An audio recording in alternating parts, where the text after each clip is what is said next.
Hello दोस्तों, स्वागत है आपका हमारे यूट्यूब चैनल इन्वेस्टिंग ज्ञान में, जहां पे हम लोग इन्वेस्टमेंट से रिलेटेड डेली बेसिस पे आपको नई नई स्कीम के बारे में बताते रहते हैं और आपको एक बहुत ही शानदार न्यूज़ देते रहते हैं, शानदार प्लान के बारे में बताते हैं, जिससे कि आपका फ्यूचर सिक्योर हो सके, आप अच्छे से ज़्यादा रिटर्न पा सकें। वैसे फंड के बारे में आपको बताते हैं। इसी श्रृंखला में आज हम लोग बात करेंगे 2024 के लिए एक शानदार प्लान के बारे में, जिस प्लान का नाम सुन के या उसका सिर्फ टाइटल सुन के आपको भी एहसास होगा कि हाँ, ये प्लान बेस्ट हो सकता है, क्योंकि लोगों का भरोसा उस फंड के जो ऑनर है उस पर बहुत ज्यादा है।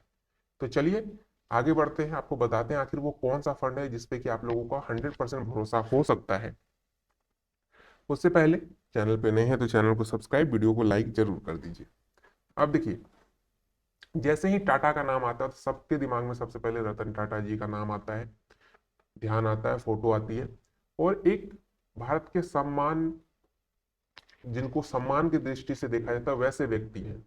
उनकी कंपनी का ही फंड है टाटा म्यूचुअल फंड का टाटा इंडिया कंज्यूमर फंड। अब टाटा इंडिया कंज्यूमर फंड से रिलेटेड पूरी जानकारी देंगे, लेकिन एक चीज आपको बता दें कि टाटा का जहां भी नाम आता है तो लोग भरोसे के प्रतीक के रूप में इसको देखते हैं। तो एक थोड़ा सा ट्रस्ट वैल्यू यहाँ पे बन जाता है। बाकी इसके डिटेल में और जानेंगे तो आपको लगेगा कि हाँ, ये जो फंड है ये आपके लिए काम की हो सकती है, अच्छा रिटर्न आपको मिल सकता है। तो चलिए आगे बताते हैं। और यहाँ पे जो मैंने आपको शुरू में आपने देखा कि मात्र 100 रुपए, तो 100 रुपए से रिलेटेड ही बातें होंगी, उसके बारे में भी चर्चा करते हैं। चलिए आगे बढ़ते हैं। सबसे पहले इसके रिटर्न की बात कर ले। तो रिटर्न जो जब से ये फंड स्टार्ट हुआ है तब से अगर बात करें तो हर साल लगभग 19 से 20% का रिटर्न दे रहा है। जो भी आप पैसे जमा करते हैं उस पर 19 से 20% का रिटर्न हर साल आपको मिलता है। इसके बाद पिछले 5 साल की बात करें तो यहाँ पर पिछले 5 सालों में जो रिटर्न मिला है वो लगभग 17 से 18% का हर साल मिला है। और पिछले 3 सालों में लगातार 22 से 23% का रिटर्न हर साल दिया है। पिछली साल की बात करें तो 36% का रिटर्न दिया है। और इस साल मात्र 6 महीने का रिटर्न अगर हम लोग कैलकुलेट करते हैं तो 20% दे चुका है। तो रिटर्न के मामले में बहुत ही शानदार है। अब इन्वेस्टमेंट करने के रूल्स क्या है, मिनिमम कितना तक आप कर सकते हैं, मैक्सिमम कितना कर सकते हैं, ये भी बहुत बड़ा रोल अदा करता है। अब देखिए, अगर आपके पास पैसे हैं तो वन टाइम अगर इन्वेस्ट करना चाहते हैं तो आप सिर्फ 5,000 रुपये, मिनिमम 5,000 रुपये यहाँ पे जमा करके छोड़ सकते हैं। लेकिन अगर आप चाहते हैं कि नहीं, मैं मंथली इन्वेस्ट करूं, मुझे एक बार पैसे जमा करने की उतनी हैसियत नहीं है, छोटे छोटे अमाउंट हर महीने में जमा करता रहूं, तो आप मात्र 100 रुपए से यहाँ पे स्टार्ट कर सकते हैं। लेकिन हम लोग जो कैलकुलेशन करेंगे वो डेली 100 रुपए बचाने की बात कर रहे हैं कि कम से कम आप 100 रुपए डेली बचत कीजिए। यानी महीने का अगर देखा जाए तो 3,000 3100 रुपये अगर आप बचाते हैं तो वहां की बात हो रही है। उस पर क्या कैलकुलेशन बनेगा उसके बारे में देखते हैं। उससे पहले होल्डिंग्स की बात कर ले कि जो आप पैसे जमा करेंगे वो किस किस कंपनियों में इन्वेस्ट होता है जो कि इतना रिटर्न आपको मिल रहा है। तो उनमें जो सबसे पहले 5-6 कंपनियों के नाम आते हैं वो है ITC limited, Nestle India limited, Titan company limited, Trent limited, Jubilant food work limited. ये सारी कंपनियां हैं जिनमें सबसे ज्यादा इन्वेस्ट की जा रही है इस फंड के द्वारा। अब अभी तक कितने लोगों ने इसमें पैसे जमा कर दिए, तो लगभग 1762 करोड़, यानी 1,762 करोड़ रुपए अभी तक जमा हो चुके हैं। और इसका एक्सपेंस रेशियो जो है वो भी ठीक ठाक है, 0.80% का यहाँ पे एक्सपेंस रेशियो आपको लगेगा। अब चलते हैं कैलकुलेशन पे। आपने देखा हर साल ये रिटर्न दे रहा 19% से ज्यादा का, तो हम लोग भी 19% पे ही कैलकुलेट करते हैं। और अगर आप 100 रुपये डेली बचाते हैं तो आपकी मंथली जो बचत हो जाएगी वो 3,000 रुपए की हो जाएगी, या किसी मंथ में 31 दिन के होते हैं तो 3,100 रुपए का। तो अगर आप 3,000 रुपये हर महीने जमा करते हैं तो 5 सालों में टोटल 60 महीने होते हैं। और 60 महीने के अकॉर्डिंग अगर 3-3 हजार आपने हर महीने जमा कर दिए तो 1,80,000 रुपया, 80,000 रुपये आपके जमा हो जाएंगे। अब ये 1,80,000 जो है 5 सालों में आपको रिटर्न दे देगा 1,21,000 का। अब इस अकॉर्डिंग जो वैल्यू बनेगी टोटल 5 साल बाद अगर आप इस फंड को निकालते हैं तो 3,01,000 रुपए। ठीक है। लेकिन S I P, mutual fund, ये सब फायदा तब देता है जब आप लॉन्ग टर्म में सोचें। आप सोचेंगे 1-2 साल 5 साल में पैसे निकाल लें, तो वहां पे आपको जितना आपने सोचा होगा उस तरीके का रिटर्न नहीं मिलेगा।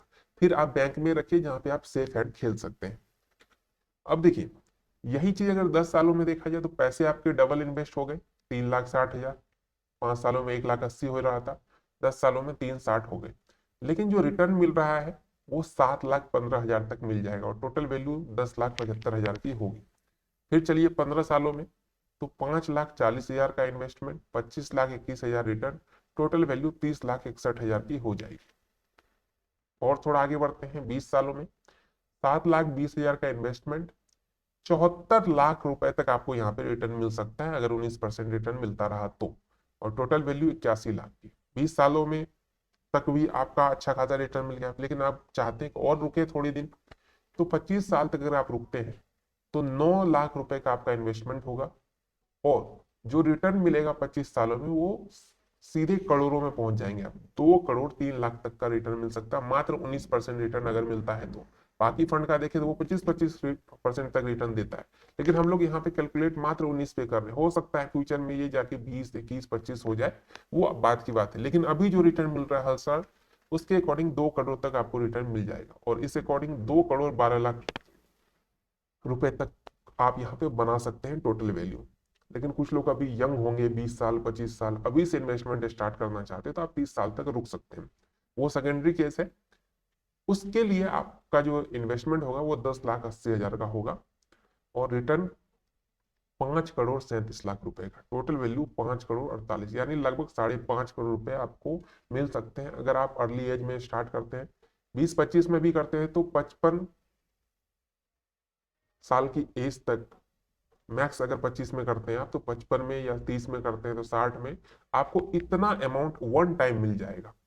ये कब पॉसिबल होगा? जब आप 3,000 हर महीने जमा करें और आपको रिटर्न 19% मिल जाए। अगर इससे ज्यादा मिल जाए तो ये और भी कई गुना हो सकता है, लेकिन म्यूचुअल फंड होता है सब्जेक्ट टू मार्केट रिस्क।